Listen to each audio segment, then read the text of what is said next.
প্রধানমন্ত্রী শেখ হাসিনার নির্দেশে একটি অসাম্প্রদায়িক মানবিক বাংলাদেশ গড়ার লক্ষ্যে কাজ করছে সরকার, যা শেরেবাংলা একে ফজলুল হকের স্বপ্ন ও আওয়ামী লীগ সরকারের অঙ্গীকার বলে জানান আওয়ামী লীগের সাধারণ সম্পাদক ওবায়দুল কাদের।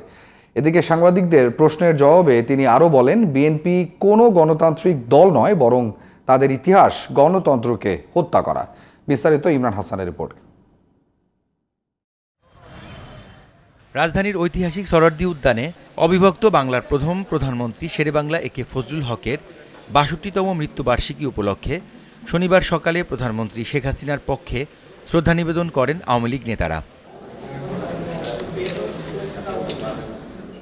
সে সময় আওয়ামী লীগ সাধারণ সম্পাদক ওবায়দুল কাদের বলেন, এদেশের সাধারণ মানুষের মাঝে রাজনীতিকে নিয়ে গিয়েছিলেন যারা, তাদের মধ্যে অন্যতম জাতীয় নেতা শেরেবাংলা একে ফজলুল হক।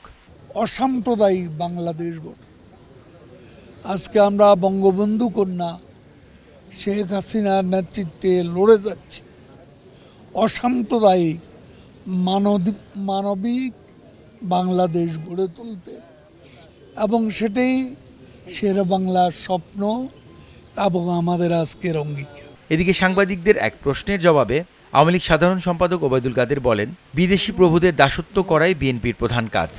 তারা গণতন্ত্রকে হত্যা করেছে, প্রহসনে পরিণত করেছে, এবং গণতান্ত্রিক বিধিবিধান তারা দলের মধ্যেও কোনো দিন মানেনি। যারা নিজেদের করে যাদের গণতন্ত্র নেই, তারা দেশে গণতন্ত্র প্রতিষ্ঠা করবে, এ আশা আমরা।